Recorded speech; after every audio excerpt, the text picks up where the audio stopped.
Hello and welcome to Going Over Our Freds, the internet's only podcast. With me as always is Meredith. Hi, Michael. And that's me, I'm Michael Kennedy. Today we are talking about a Fred Olen Ray Western, although is it really a Western if you don't go any west of Kentucky? They're east of the Mississippi the entire time. Yeah, in this case, Ohio could be the setting of a Western. I guess, yeah. Well, anyway, the name of the movie today is Hatfields and McCoys, Bad Blood. It was made in 2012. 2012? I remember something about the Hatfields and McCoys coming out in 2012. Do you remember that? Was it the cable show?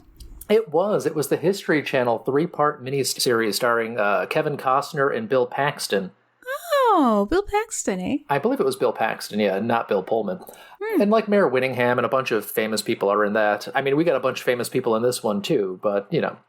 So what happened with this one is Lionsgate Canada, I want to say, was like, hey, Fred Olen Ray, you made that mockbuster version of Jesse James. Why don't you make one of these for Hatfields and McCoys? Because there's a big thing coming out with Kevin Costner. And Fred Olen Ray picks up his phone and says, yes, I can. So he started writing this movie while they were making Jersey Shore Shark Attack. So like people would be in the next room, like, you know, taking meetings and booking things for Jersey Shore Shark Attack. And he would be on his computer plugging away for Hatfields and McCoys. What do you know about the Hatfields and McCoys? Because I know nothing other than, references in cartoons. Okay, well, yeah, I think that's a really good place to start. The miniseries that you referenced was probably the most I'd ever heard of it, and I have not watched that miniseries. So I kind of gleaned through advertisements that it was old-timey, 1800s. These families had a feud, and I was like, okay, great. I am not interested and will not look into it further. So you pick this movie and I'm like, oh yes, I recognize those names. The IMDb page says it's a Western. And I'm like, okay, let's gather my druthers. We're in for a Western. What did you know? Basically about that much. Like, I knew them as comedic hillbillies played for laughs in like cartoons and stuff like that. And more of a reference than anything else. It's like in that same way that people our age know Liberace just by Bugs Bunny's impression of Liberace. I did scope over the Wikipedia page, and based on my brief memory, most of the things in this movie happened. They just, it took years in between. There were, two big families, and Asa was fighting for the Union, and pretty much everybody else was fought for the Confederacy, if they fought at all. And he was killed crossing over into Hatfield territory in West Virginia from Kentucky, because it's all taking place on the West Virginia-Kentucky border. You know, the Old West. The Old West, yes. West Virginia. It's a Western Virginia. Traditional stomping grounds for a Western movie. Fun fact, Fred Olen Ray is from West Virginia, which is why these characters actually receive a lot more dignity than they would in a lot of other, more comedic retellings of these things. That is interesting. Frank and I were just in West Virginia for the Mothman Festival. Speaking of things that are high class and highfalutin, the Mothman. Well, it's relevant because it's also on the West Virginia-Kentucky border. Yeah. But anyway, there were numerous disputes over years that occasionally ended in bloodshed, one of which involved who owned a pig. And a lot of it was settled in court, and one of the families was higher class than the other, and yada, yada, yada. And then it all eventually came to a head, and it was pretty much over 15 years later after the Civil War. So I could go beat by beat, but whatever, it's fine. Yeah, I guess when we get into what happens during the movie, we can highlight the worst offenses from the departure from history, but I don't think either of us are experts and can really do an in-depth analysis. We can just catch the worst offenses. Yeah, I really feel like, if we were to have done this movie again in the future, one of our friends, Wet, probably knows about this stuff. We need more history people, I suppose. Okay, yeah, if Hatfields and McCoys come up again, let's proactively get Wet. Yeah, Hatfields and McCoys too, blood feudier. Awesome. All right, well, let's get into the plot recap. We start with a location and a time written on the screen so we know generally about where we are in the world and when. And where we are is Northern Virginia in 1864. And folks who grew up in the US and have a basic history education of our nation will immediately recognize that we are in prime Civil War territory. And that's what we see. We're in the middle of a battle, which I wasn't sure if it was supposed to be a faithful representation of a battle or if they just went out and got a bunch of Civil War reenactors to be the extras. But either way, there's a battle. Yeah, they were Civil War reenactors. They took advantage of every Civil War reenactor around, basically, and used them as extras. This wasn't a specific battle or anything like that. That's really cool, because that's exactly what it looked like. I'm so proud of myself. I pegged that. Okay, so there's battles, many casualties, and then we meet for the first time a soldier named Asa McCoy, and we learn that he's a kind man because he comforts a fellow soldier as that soldier dies. Did you have that moment of dread here where you're like, oh, is this going to be our lead, this funny-looking guy? Oh, okay. Sure. Most people are funny looking. He was no more funny looking than anybody else. I was just like, all right, Asa. Asa, sure.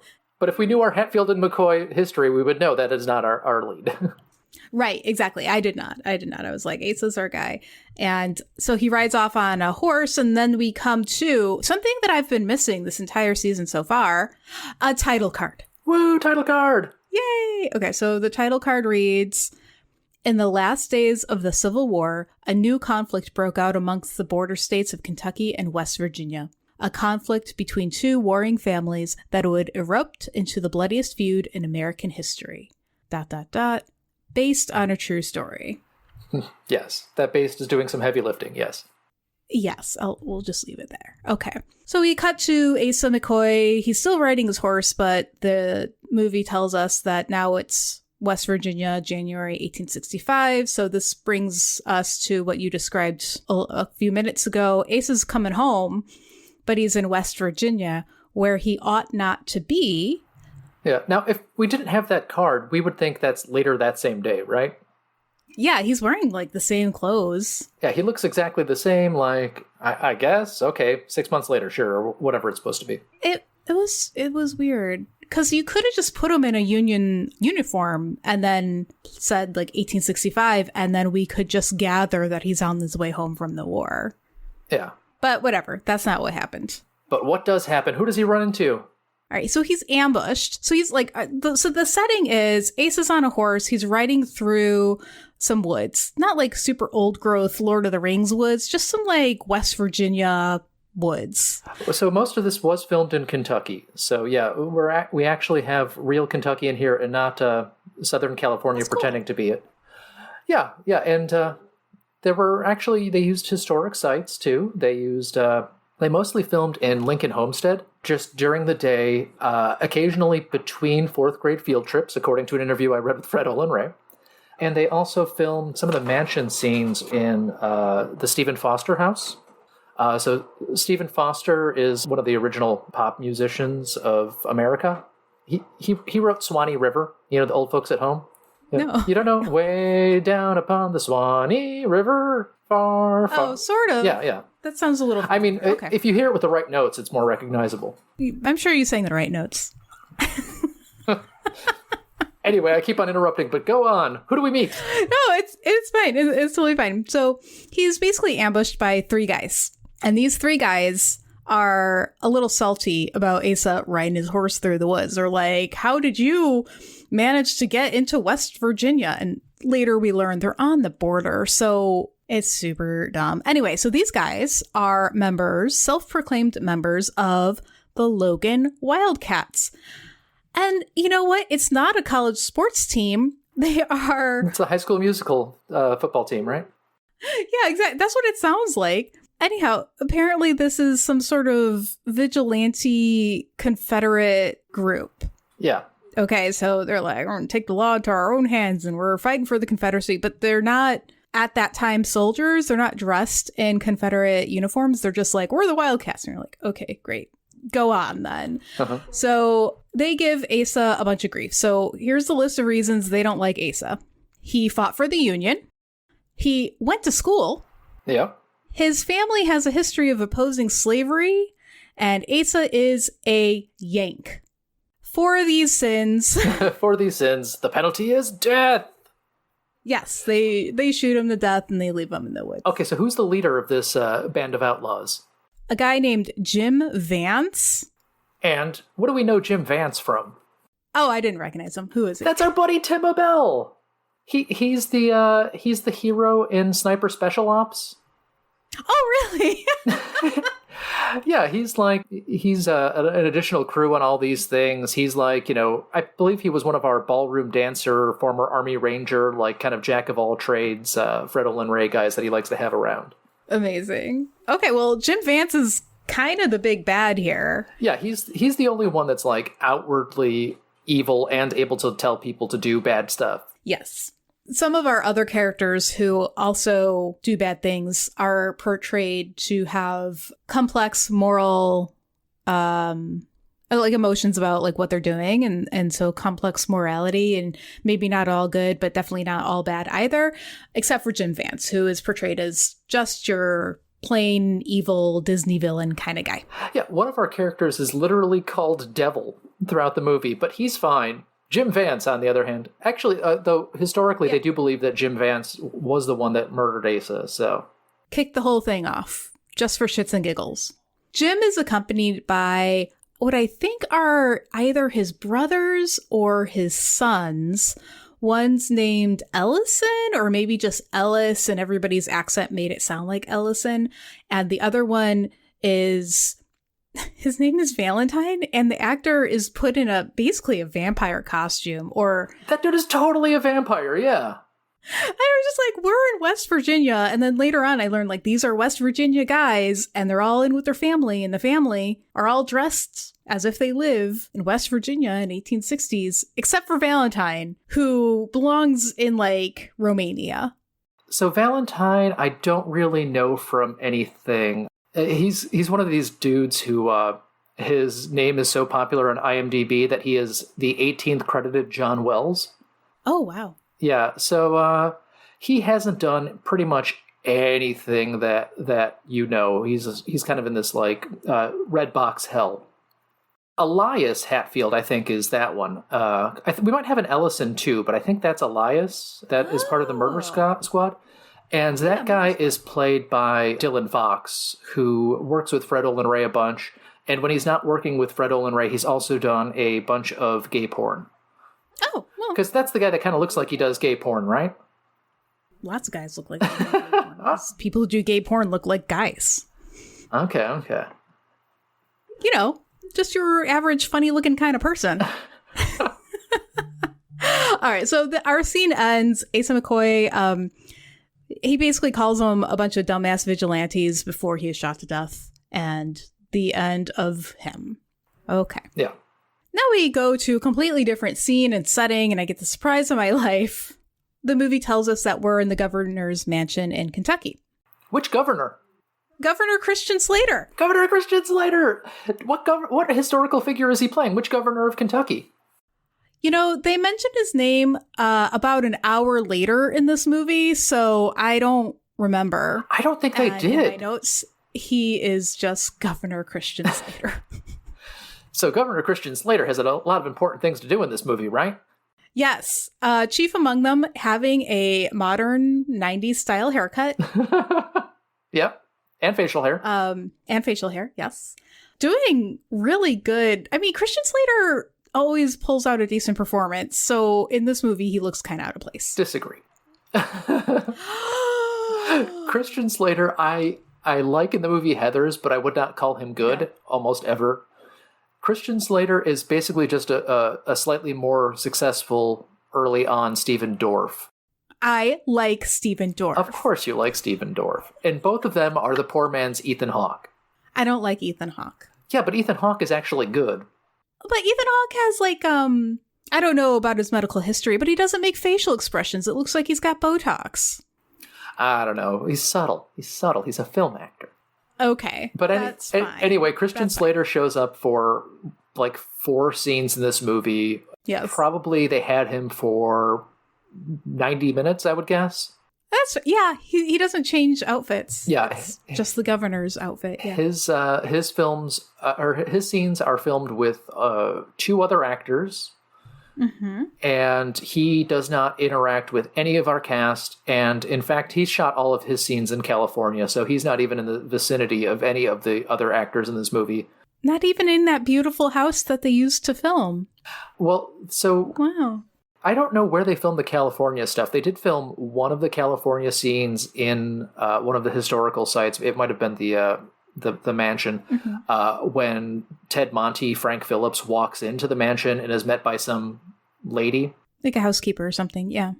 Then they cut to a scene where he was talking with Christian Slater and the general, too. But let's get back to the plot, because I'm describing things that have not happened yet. Well, we're almost there. So in the governor's mansion, Governor Christian Slater is reading a letter, and he is upset by the contents of the letter.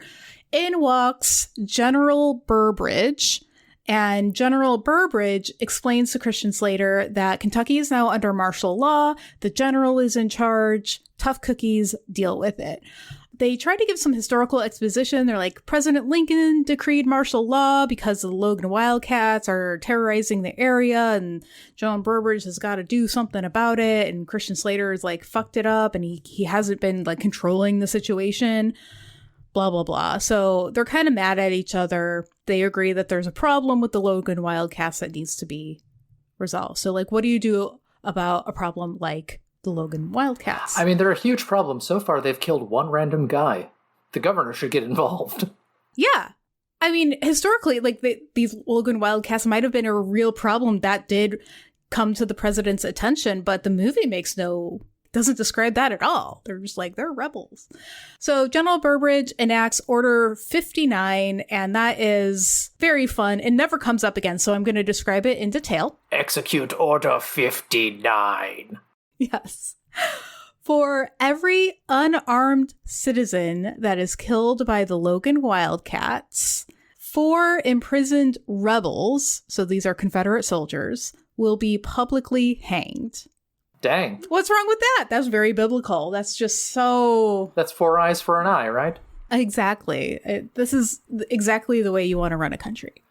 Okay, so the general here, I just want to get this out of the way too, is a guy named Jerry Lacey. Mm-hmm. He is probably most famous for 2 things. He is in Play It Again, Sam, the Woody Allen movie, where he plays the ghost of Humphrey Bogart, who's kind of like talking to Woody Allen throughout the movie. Okay. And if you kind of look at him, you can see like, oh, I guess that guy can kind of look like look like Humphrey Bogart. He could probably look like Woody Allen too, but why not? He was also on Dark Shadows. He was on like 110 episodes or something like that of Dark Shadows. That's cool. So he was Gregory Trask and Lamar Trask, and I don't know, I just assume everybody on Dark Shadows occasionally put on a hat and played a different character or their evil twin. I don't know much about Dark Shadows. The movie is under 2 hours, and it sums up the entire Dark Shadows soap opera. So if you wanted to get smart quick about it, I would watch the movie. I would not recommend the movie as some sort of cinematic masterpiece, however. I mean, I don't think Tim Burton has made a good movie in almost 30 years at this point.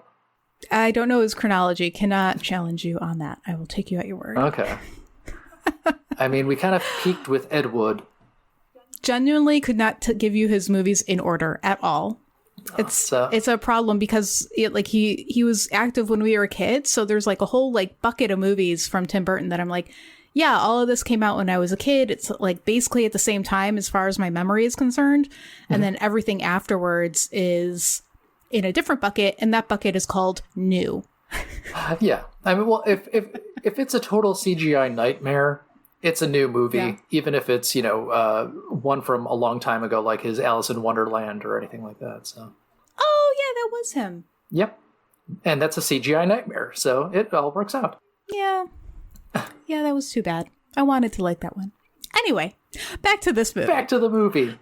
Let's introduce the stars of our movie, which we haven't done yet. Yes. So we're given an establishing shot. We are now in Pike County, Kentucky, which is a small town, and it's got a dirt Main Street and some like old storefronts, wooden storefronts.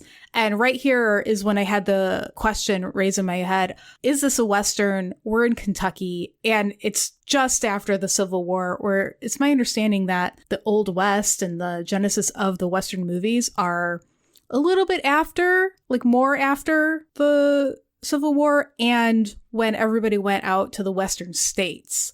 So you have this interesting political mix of former soldiers, but they're all fighting the elements of nature and cattle and lawlessness together.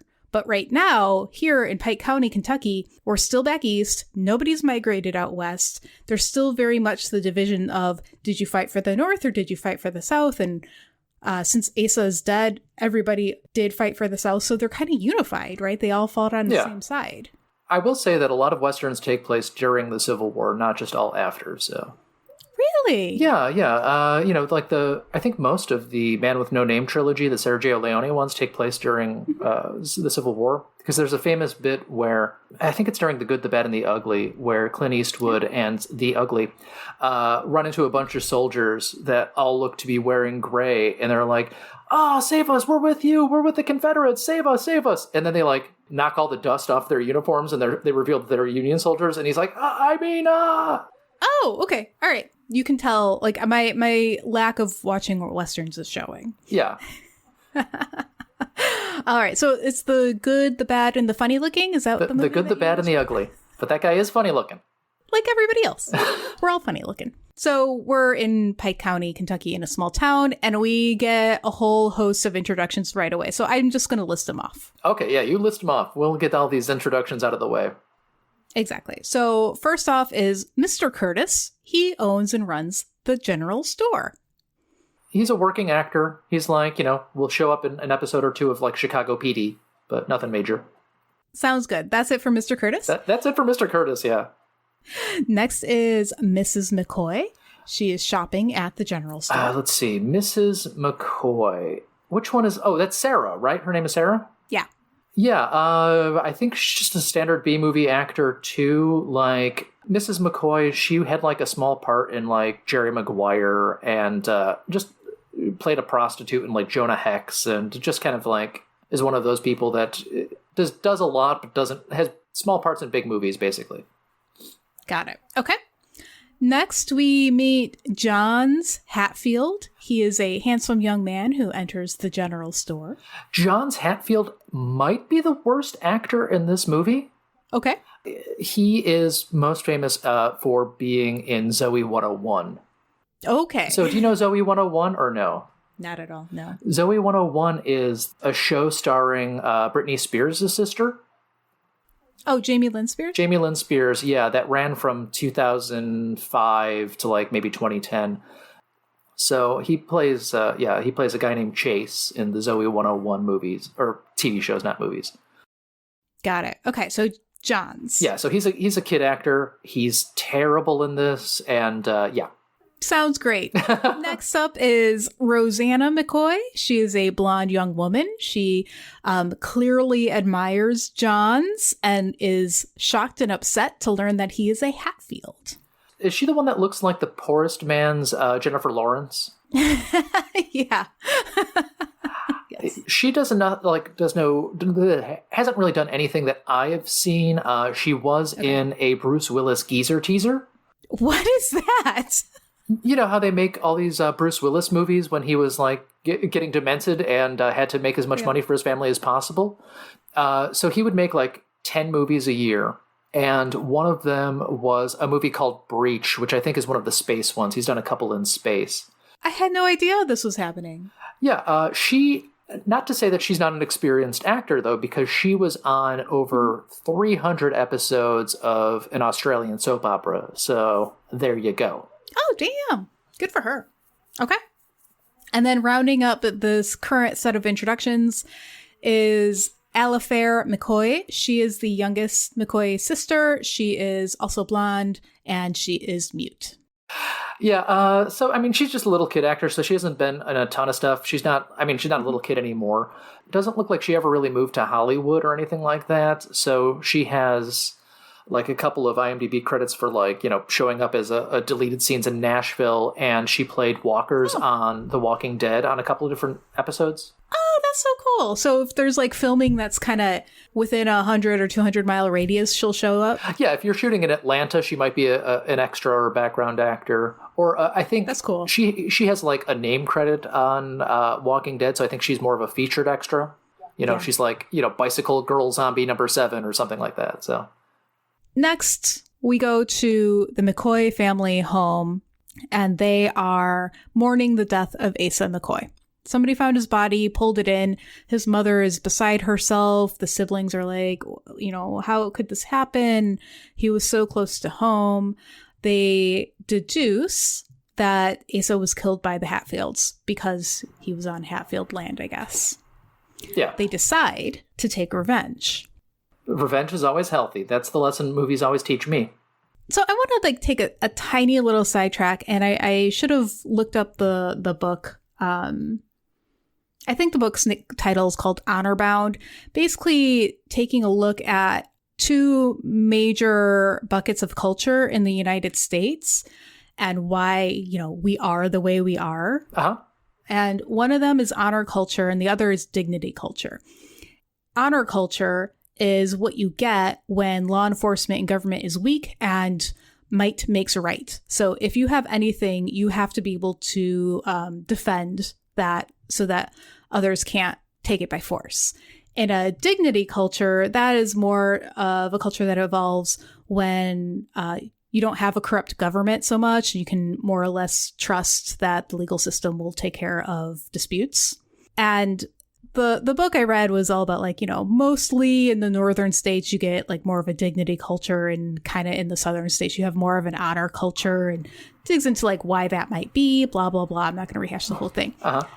In this case, it's screaming honor culture because at several points during this movie and starting in the scene, nobody gives any sort of credence to going to the sheriff or finding legitimate or court-approved justice for these wrongs. They're like, nope, we know those assholes did it, and we're going to go enact our revenge because if we don't, no justice is going to happen. You know who I blame for this weak understanding of the government is Governor Christian Slater, who has clearly done a bad job. Like he's already almost he's already been usurped by the general. Yeah, it's martial law. Yeah, man, we're turning into one of those fancy learning podcasts. This is great.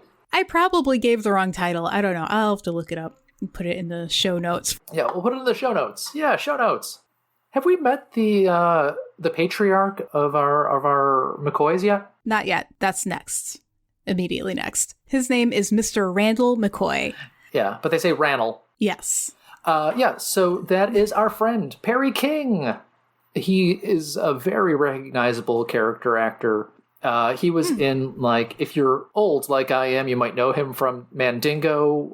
It's a whole thing. It's a whole movie where people get their enslaved people to fight. It's something that Quentin Tarantino references all the time. Oh! But if you're also like an 80s VHS psycho, you might know him from Class of 1984, where it's basically like if Death Wish took place in a school and our hero was a substitute teacher. Oh my God. Yeah. It's kind of a lot. And then you normies probably would know him from something like The Day After Tomorrow, where he plays the president in The Day After Tomorrow. Oh, does he? Okay. Yeah, he has a very appealing kind of authoritative sounding voice. You kind of trust him, Yeah, got one of those trustworthy faces. Yeah. He seems like a serious man. All right, well, our introduction to him as a character, to Randall as a character, is when he very helpfully tells his wife to stop crying and start making dinner. Yeah. She just found out that her son is dead. The son is in the living room. It's time to make dinner. Yeah, it's time to make dinner. Okay, so he wants dinner to be ready by the time he gets back from his revenge mission. She's pleading with him, don't go. And he's like, I'm going to go anyway. And he takes his two sons. One is named Farmer McCoy with a PH. Farmer. And that guy has a purple vest and long hair. And then the other McCoy I didn't quite catch his name. He's got short hair. It's weird that there are so many named characters, but so few are important. And it seems like there are so few people around that how could this be a very bloody sort of situation? Yeah. And I should clarify that these are adult sons. Yeah. Like, we have a couple of young people in this movie. Like, there's one who is just called Tennis throughout the whole movie, which is kind of hilarious. Yeah. But I think his name is Tennyson, but still, like, you're just calling a dude Tennis and Farmer. And I know these are the actual names of these characters, but it's still silly. Yeah.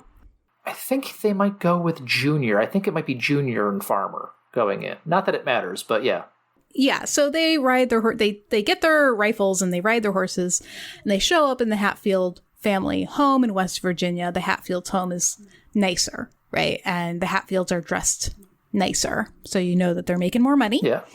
And Mr. McCoy gets to within shouting distance, and he's screaming like, "Devil ants, you come out here!" Yep, that's our secondary protagonist here is Devil Ants Hatfield. Now, this is a guy who I feel is recognizable, but maybe not to Meredith. I did recognize. No. I recognized the hell out of him, and it bothered me. And I was like, where do I know this guy from? And I refrained from looking it up because I knew you would tell me. So based on who you are as a person, you will know him from Lost, which is about the same time. I don't remember his character's name, but I remember I think he was one of the pilots. Picture him looking the exact same, but in a pilot outfit. He was also, his other big thing is probably the Lawnmower Man. He played the Lawnmower Man. What? Yeah. No. What? Really? Yeah, he was the Lawnmower Man. That's so cool. But that's a guy named Jeff Fahey. We could talk about his IMDb credits, but we would be here all day. Because brother made, I think, 10 movies just in the same year as this movie. Wow. He is constantly working. Like, I think I wrote down somewhere. Yeah, he has 181 IMDb credits, and he is not that old. I mean, he's a little old, but... So he's not quite at the level of I Hate Being Home that an Eric Roberts is. Look up Eric Roberts' IMDb page right now. Oh my god, I'm telling everybody. But, yeah, Jeff Fahey is at like a 0.5 Eric Roberts in terms of working, though. He was the most recognizable face in the entire thing. I was like, oh, yay. Love to see this guy. He's good-looking and a funny-looking kind of... You know? He's also probably the best actor in the movie. Him and Christian Slater. Agree to disagree. So ants, like, they could have just called him the devil the entire movie, but they don't. They just call him Ants, which is short for Anderson. Ants says it wasn't him and it wasn't his family. Like, they're innocent. And they have a little bit of a tense standoff. Then the McCoys leave. They're like, okay, bye. It's like really awkward and weird. Yeah. So later, Jim Vance, who in the movie at least absolutely 100% did kill Asa, he's right there. And then later on that night, Ants is like, hey, do we know anything about like what happened to Asa? Like what could have happened to him? And it's like, and Ants is trying to be like sympathetic. He's like, if it was one of my kids that was killed, I'd be on the warpath too. Just, you know, like what happened? And this is when Jim, his brother or cousin, I wasn't really clear on that. Sure. Jim's like, yeah, I did it. So Ants is just like, oh. So no wonder, like, yeah, McCoy has a legitimate beef with us. You know, Jim, you didn't have to go kill his kid. But Jim says, it was in self-defense. Yeah. He insulted us, and then he drew on us, and then, so we had to shoot him like 6 times or whatever they ended up doing. You know, and the dialogue was really pushed that Jim believes that Asa deserved what he got because he had fought for the Union. Yeah. And gone to college. How dare. And came from a family that did not own enslaved people. And that Asa, he wanted us to pay off his student loans. I mean, come on.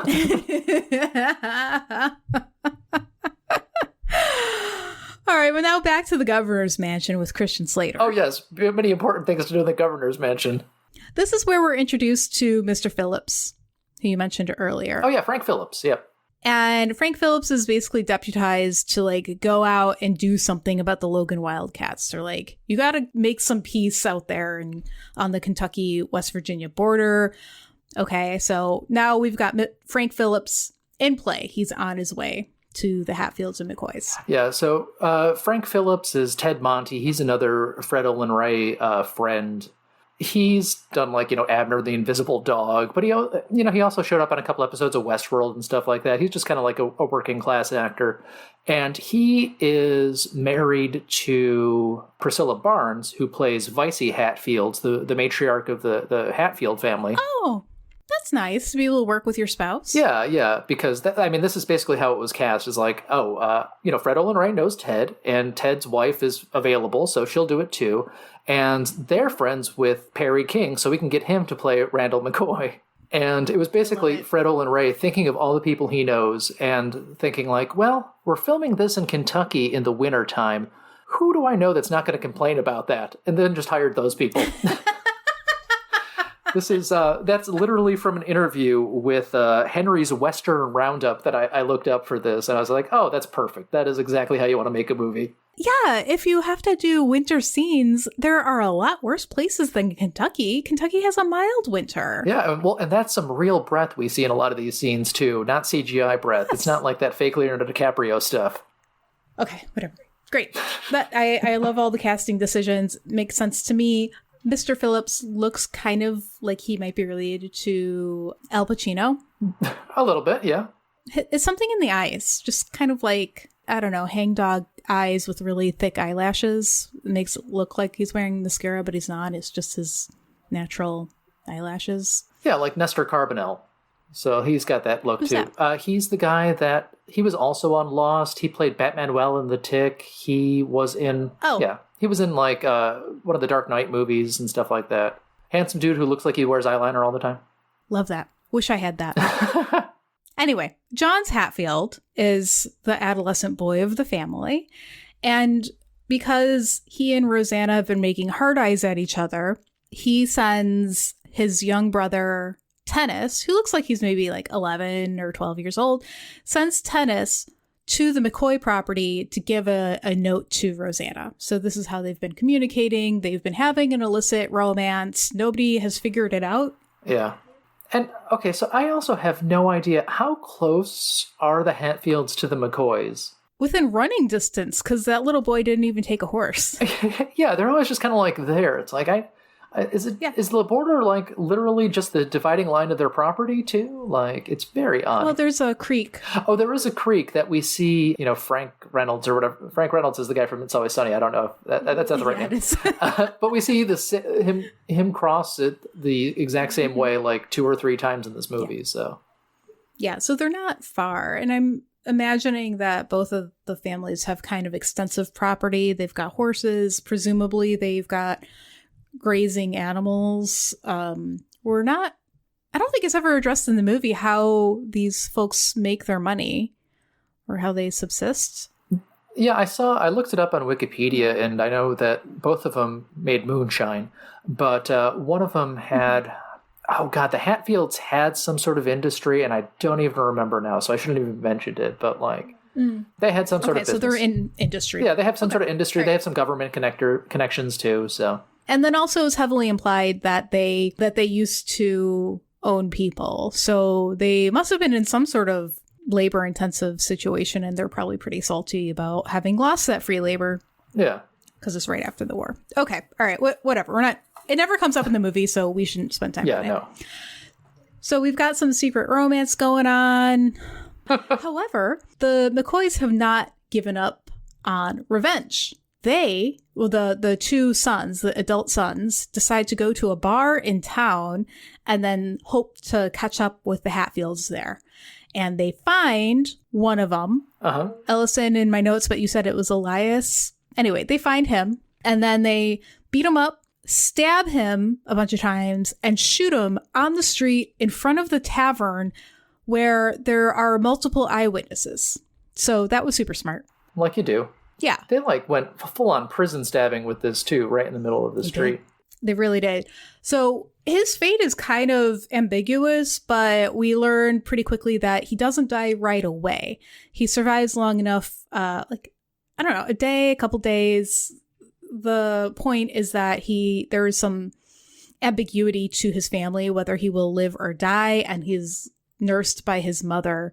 They're hoping that he regains consciousness and can tell them what happened, but he never does. Okay. Yeah, so that part is based on history. Like, he did not die right away, and they didn't like take care of him, and basically decided whether or not to kill his murderers on whether he lived or died. Yes. But this was also taking place 12 years later or something like that too. So yeah, so like there was some sort of like hog dispute, and then the murder of Asa, and then later this murder. So folks are holding on to grudges.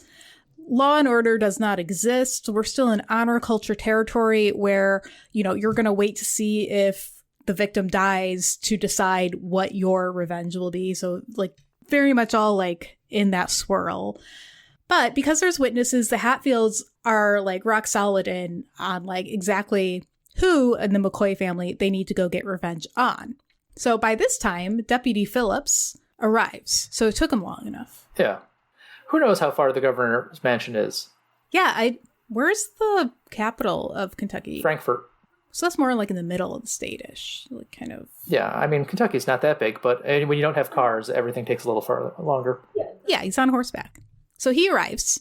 He now understands that there's a new revenge situation going on. So his solution is to go up to Randall McCoy and say, give your sons to me so I can take them to the jail where they will be safe from the Hatfields. And Randall doesn't want to, but Frank is persuasive, so he wins. And Frank takes the boys, these adult sons who totally actually killed the guy, and they're on their way to the jail when... They are immediately captured by the Hatfields. Yes. There's only Hatfields and McCoys at this point in the movie. There's like no other people around at all. Nope, not at all. So the Hatfields kidnap the boys. Deputy Phillips has to go back to Randall and say like, I fucked up. It's like, whoops, my bad. There was nothing I could do. They disarmed me. And you're just like, all right, dude, either you're in an honor culture and you can fight for what's yours, or you're not. Like you can't toe the line. Okay, so I have the wiki pulled up now. This is based on something that happened in, any guesses as to what year? The murder of it's actually Ellison. So I think in IMDb it said Elias, but I think might be Ellison in the movie too. Oh, okay. So the murder of Ellison. Well, since Asa was killed, is it historically accurate that Asa was killed in 1865? I believe so. Let me double check that. Okay, so we're like years later. I don't know. It's probably like 1878. We'll guess. Okay, so Asa was killed January 7th, 1865. There was that whole dispute with the hogs. And then we got to... The feud continued in 1882. Oh, so we're much later. He was killed by 3 of Rosanna's younger brothers, Tolbert Farmer with the PH and Bud. Ellison is a brother of Ants, so that answers that question too. Mm-hmm. Stabbed 26 times and finished off with a gunshot. And didn't die right away. Like, what were they using? Like a knife? Like a letter opener? Yeah, that says the brothers were taken by force to West Virginia. Ellison died from his injury. When Ellison died from his injuries, all 3 McCoy brothers were killed by the Hatfields in turn. They were tied to pawpaw bushes, and each was shot numerous times with a total of 50 shots fired, which isn't quite what happens in the movie, but... Also, where can you find pawpaw these days? Probably Kentucky, I don't know. Oh, yeah. Okay. So, in the movie, we're, like, in that area. Deputy loses the McCoys. Word gets to the Hatfields, and they're just like, gonna have to kill them now. Rosanna has snuck onto the Hatfield property to try and plead for mercy. So she intercepts John. She's like, John's like, they're my brothers. You know, is there anything you can do? And John's is like, for you, I'll try to make my family more merciful. He fails. Yeah. Like, to that character's credit, I don't know what actually might have happened, but to the character's credit, he tries. Jim Vance is like, no, what's wrong with you? These guys are murderers. That it was a completely unprovoked murder, and we have to like murder back. And you're just like, okay, great. So they play with the McCoys a little bit. They're like, they bring him to the creek that is the border between the states, and they're like, we're gonna stop this cycle of bloodshed. You're free to go. So as soon as in the movie, it's only 2 brothers. So as soon as the 2 men turn their backs to go cross the river, Jim Vance and Valentine and the other guy shoot them in the back, but it was only like a few times. Anyway. Yeah, and Vance says, I have been fickle lately, which is one of the funniest lines in the movie. The other line I found funny was right beforehand when Ellison/Elias, maybe they're different characters, who the fuck even knows, actually dies. His parents are there, and the dad is talking to him, and the mom just says, "He don't hear you. He did." Okay, sure. Yeah. And that's when, the last remaining bit of his humanity is crushed. Yeah, but he looked like he was still breathing after she said he dead. Like, he didn't look super dead to me, but I mean, I guess the actor had to be alive to film that scene, but that's not commitment. Well, they just didn't do the makeup to make him look dead. That's all. It's just, and Rosanna, she just witnessed it all, so that's going to be a problem. Mm-hmm. She was in the bushes. They want to go hunt her down and kill her to eliminate all witnesses. Instead, Johns decides that now is the right time to take Rosanna and run away from both of their families. So yeah. I don't disagree with this decision. It's bad, and they are young, but they are old enough, given the time period, to strike out on their own. But they have to prepare. So, like, Johns goes to the general store. He's, like, getting supplies. Rosanna heads back home. So that's kind of like an important. So would you say this is their Romeo and Juliet of the movie? No, I would not. You wouldn't say two households, both alike in dignity. In fair Kentucky, we lay our scene.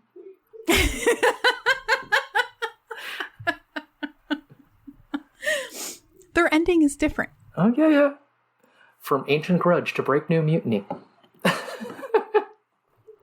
Was this when have you memorized a bunch of Shakespeare? Have you always done this? And I just never noticed? Doesn't everybody have something in their head? Unless it's something that has bled through to general cultural parlance, and that I'm unaware is from Shakespeare. No, I am sure that I make Shakespearean references a lot, but that's just due to the pervasiveness and influence. Yeah. Mm-hmm. Exactly. And then, but it's the same thing with the Christian Bible stories. A lot of that is pervasive in Western culture, and sometimes folks, including myself, are not aware that it is a biblical story or a biblical reference just because we're enmeshed in it. Well, as I always say, you have to understand the Bible to understand Shakespeare, and you have to understand Shakespeare to understand Bob Dylan. And that's what's most important in life, is understanding Bob Dylan. We'll agree to do that. Because what's best in life is to drive your enemies before you. To crush them. And to hear the lamentations of their women. Anyway, okay. So the Hatfields get into a family meeting. Family meeting, everybody. Got to get in here. We got to decide what to do. What they decide to do is to strike first. This is a real Ender's Game situation. You got to get in there and kill them all. The unthinkable alternative would be to wait for the McCoys to come onto their property with that same goal. And now you might be saying, wait a minute, how do we know that the McCoys would round up all their friends and family and come seek to annihilate the Hatfields? Well, Fred Olen Ray answers this because we cut to the McCoy family, and that is exactly what they're planning. But they don't get out of their house in time. They're like, I don't know, they decide they're gonna do it, but then they don't right away. Whereas the Hatfields are like, all right, get your guns, we're going now. So they get the first mover advantage, and they arrive at night. So the McCoy family is settling in. Rosanna's kind of like not settled. She wants to. We're so almost done with this movie, but I have to make a note here because you said at night. And every night scene in this movie, I mean, maybe I'm wrong, but it was, this movie was shot on digital. It was, not actual film. It's a Sony Cine Alta that it's shot on. I actually have that information at my hands for no reason, which Fred Olen Ray likes because it's very easy to do color correction and stuff like that to adjust and tinker with it. But cool. We have tinkered with it so much that every night scene is shot day for night. And it is clearly the middle of the day with the colors skewed so that it looks like night, kind of. It's like blue. Yeah, it's like a dark blue color. I don't know why they did this. I mean, I assume it's because these national parks were only open during the middle of the day. A lot of movies do that. It is highly aggravating. I notice it all the time, like big blockbusters, and it's just blue and obviously full noon, and you're like, oh, right, it's nighttime. Yeah, so if you're a filmmaker, please never do day for night. And also, be careful with your lighting if you're shooting on this digital stuff, because this entire movie has the look of that movie that plays in the background when you're at a mid-level museum. Like, if you're going to go to see, like, the Amish, and they've got, like, a little, like, you know, reenactment of the Amish playing on a TV in the background, this is what this movie looks like. It's just kind of this, like, too sharp digital picture with complete natural lighting that just makes everything look boring as fuck. Yeah. So we're attacking the McCoy family home, and first to die is the youngest child, Alifair. She comes out of the house to see what's going on, maybe do some chores, or maybe she heard a noise, and they just shoot her. No, she comes out of the house to pet a chicken for no reason, even though they know people are on their way to attack them. And she just immediately gets murdered. Then the mom's like, hey, what's happening? And she gets murdered too. And it is not hilarious, but it's a little hilarious. Well, and it's also, I mean, what they did. You think like, oh, surely they're not going to start with killing the youngest and most innocent of the family you hate. But no, that's what they do. So they've enraged the McCoys now. The mother and daughter die basically on the doorstep. The rest of the family's indoors, and there's a shootout until finally the Hatfields they get the grand idea to burn the house down. So then the McCoys will have to come out, and then they can shoot them one by one. So I forget who it is that's shooting and throwing the like fake Molotov cocktails or the torches at the house. Yeah. Which leads to some of the worst CGI fire you've ever seen. But one of the things about this movie is they didn't use blanks. They used all period accurate guns. So like there is a bit where he has to... That's so dangerous. Yeah, so they're all black powder guns, which led to a lot of misfires. And if you watch as the actor throws the last torch at the house, he's firing his gun at the same time, and his gun just kind of explodes in his hand. Like it's a blink if you miss it sort of situation, but his gun is literally a fireball as he's doing that, and like... You can barely notice, but if you rewatch this movie, you will see this gun explode in his hand. Thankfully, he was okay, because it's a very heavy-duty gun, and they weren't using that much black powder. But yeah, that could have been he could have lost a fucking finger. Or his whole hand, or depending on like what's going on, there might be shrapnel. He could have lost his sight, or worse. Yeah, I mean, they got most of this stuff from people who specialized in reenactments. So, they don't use blanks. They were just using powder. Oh. Actually, another positive note before we're almost wrapping up with this is like all of the clothes are pretty period accurate too. Like whenever I'm watching a thing for this, I'm always like, well, I know that they didn't have zippers back then, so if I see a zipper, wrong. And I know they didn't have belt loops then, so if I see belt loops, wrong. But no, everything looked actually right, which was shocking to me. Well, and another detail in the same vein is that the characters were just wearing the same clothes the entire time. Yeah. Even though like days and weeks are passing. And that is also accurate because clothes were super expensive and you just wore the same like thing until it was wash day, and then you have your wash day clothes or maybe your Sunday best. Yeah, Devil Ants has this really nice shirt at the end with like kind of like these paisley suspenders, and it was really cool. It's one of these things that you don't normally do in a period piece like this because it looks, fancy, but no, it was right too. It was awesome. Yeah.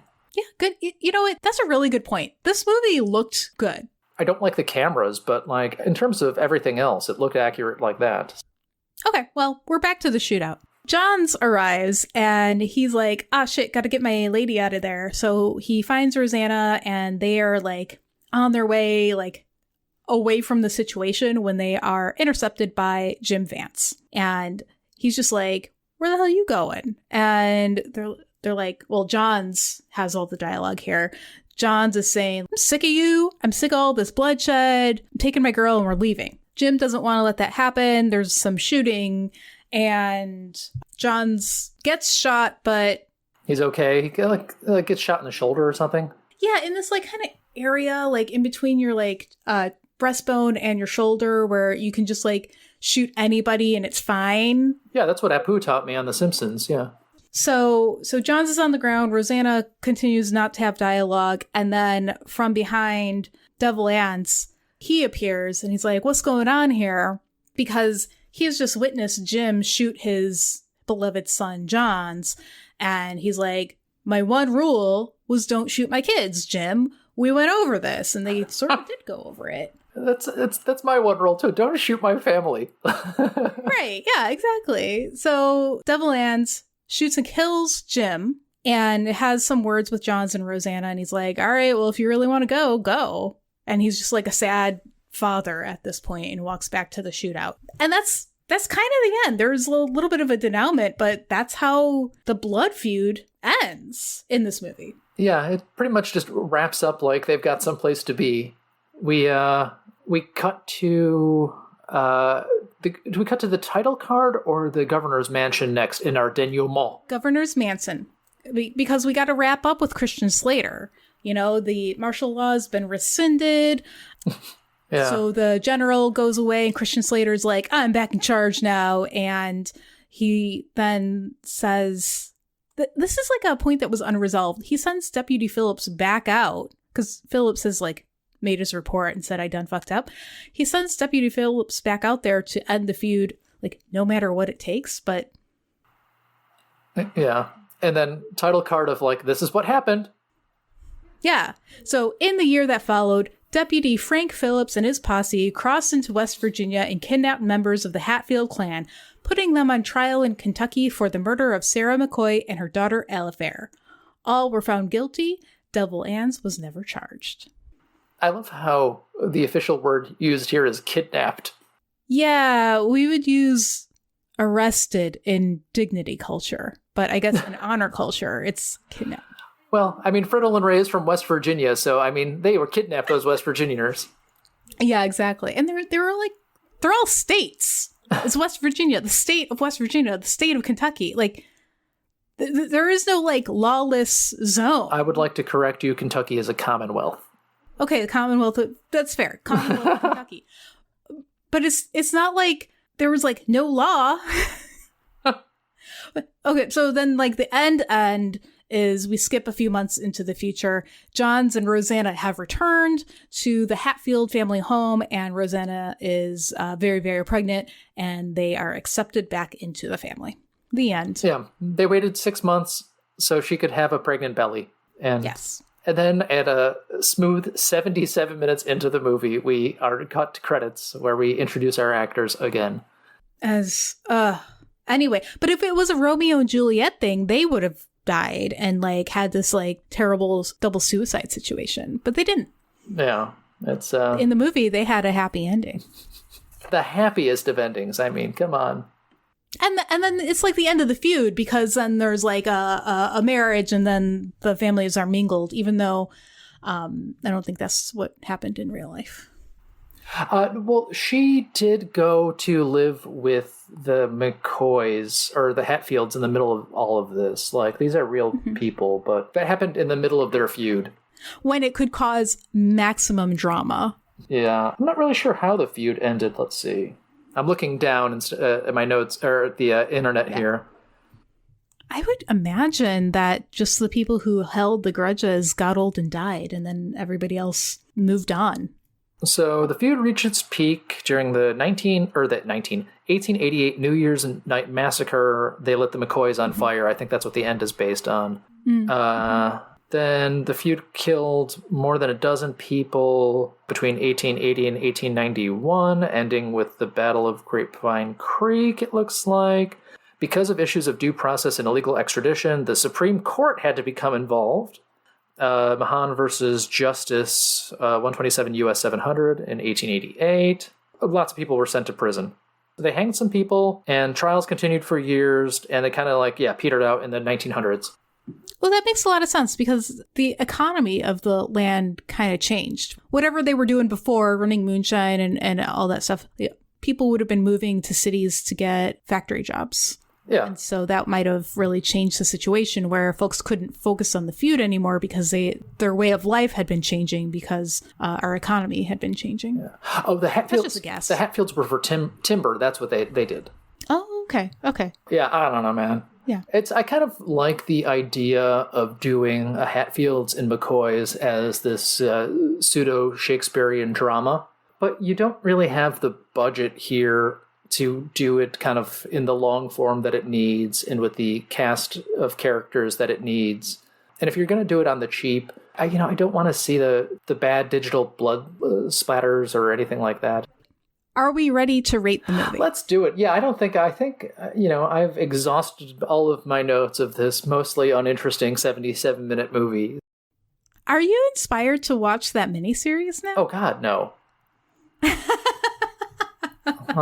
So let's start with the entertainment value. This was fun. It was short. It had a little something for everybody. I think the acting at the time, God, I think our patriarchs were pretty good. And I think Jim Vance, our friend Tim Abell, he gave a good B-movie performance where he's had this intensity about him, but he wasn't chewing the scenery or anything like that. I think he did a great job. Yeah. Man, everybody else, it was ugh. Come on, Christian Slater was acting. Yeah, I think they might have done the Marlon Brando, just, here, hold this cue card up off stage and I'll read it. I don't think he knew who he was playing or what. Okay, but for entertainment value of Hatfields and McCoy. It's good enough. I would say 5.5. Sure, why not? I was a little... I watched some of this at my lunch break on work on my computer, and when the teenage romance stuff was happening, I'm like, yeah, I don't want to watch this in public. This is awkward as fuck. Yeah. But yeah, no, that's fine. Yeah. For effort, given we were just talking about the actors putting in their performances, how much? I think I think the California stuff is just kind of there, but. Man, Jeff Fahey brings it. I think Tim Abell brings it. So I'm going to say a solid 6.5 here. And I think, actually, you know what? We'll make it a 7 because I'm going to give credit to the costumer who did a great job in this. Oh, yeah. And all those Civil War reenactors who are so happy to be extras, and all the fucking cameramen who had to run around Civil War reenactors trying to capture this. And it was pretty good. Yeah, a 7 of effort. 7 of effort. That's going to be great. Nice. We'll boost it up. Rolling right into quality / production value. Oh, God. Again, I hate the digital fire. I hate the digital camera. I hate the digital blood bursts. There's no good lighting in this movie to speak of. This is quality overall? Yeah. 4.5. Okay. Yeah, because it looks like, I am at a special exhibit of the Chicago fire, and they are doing a reenactment of how the Chicago's fire started. Okay. And let's round it off with sense making. What's your rating for sense making? I 5.5. Most of it is based on true events, but everything is so truncated, but that by the time that Ted Monty shows up at the McCoy house, you're like, wait, the governor is getting involved? There's been one murder so far? What's happened? Mm-hmm. No, what is happening? Stop that.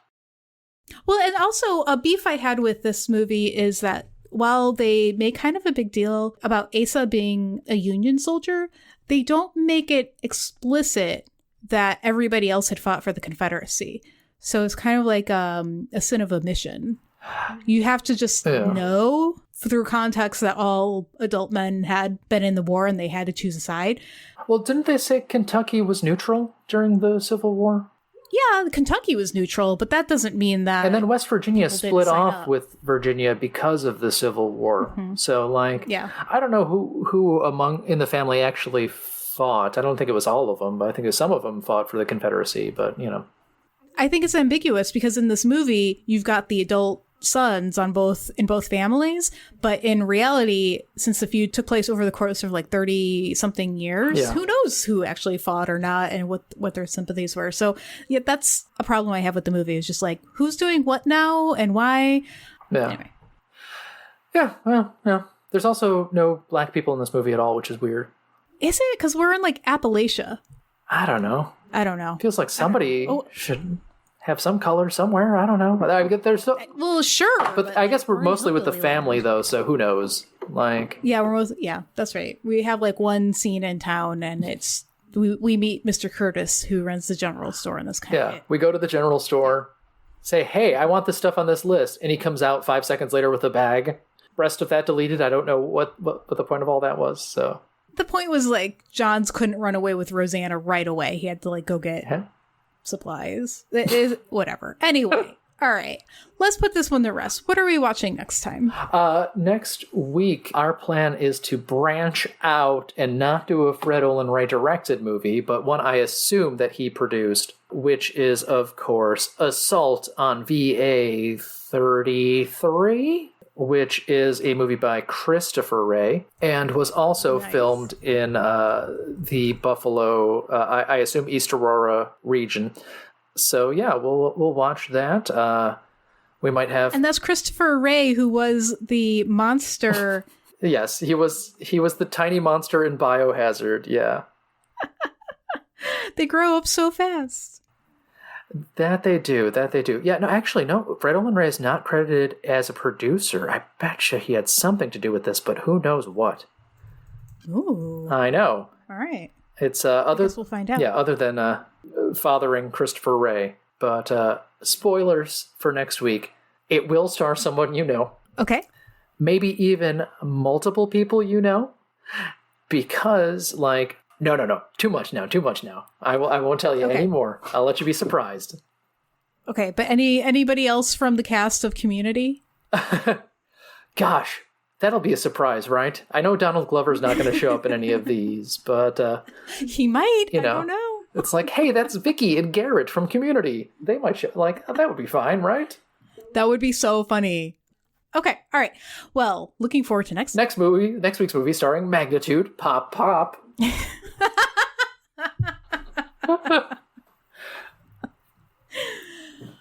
Okay.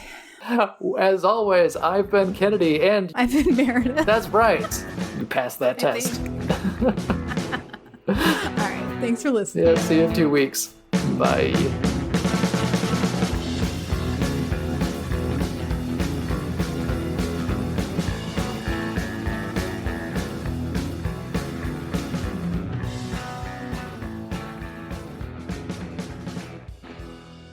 And I think what she was doing in the bushes is she was trying to remember Portia's speech to Shylock and couldn't get it all. So, do you? I don't know what you're talking about, no. Do you know The Merchant of Venice? The quality of mercy is not strained. It droppeth as the gentle rain from heaven. Upon the place beneath it twice blessed. It blesseth him that give and him that takes. And scene. Very nice. The mightiest. In the mightiest, it becomes the throne monarch better than his crown. His scepter shows the force of temporal power, the attributes to awe and majesty, wherein doth sit the dread and fear of kings. It's a Shakespeare podcast now, guys. Fred Olen Ray and Shakespeare. Going Over Our Freds was created and produced by us, Michael Kennedy and Meredith Halsey. Our theme was composed and performed by Justin Nozick. Find more music for him at Bandcamp. Search for The Plague Physicians. Artwork by Michael Kennedy. Special thanks to everyone who helped make the season possible, including the friends and family who let us watch these movies instead of this year's Academy Award nominees. And thank you for listening. If you'd like to hear more from us, subscribe to Going Over Our Freds on your favorite podcast app. Follow us on Twitter at Goof Podcast, and find us on Instagram at Going Over Our Freds. This podcast is for entertainment purposes only. For questions, comments, and complaints, email us at goingoverourfreds@gmail.com. Thanks.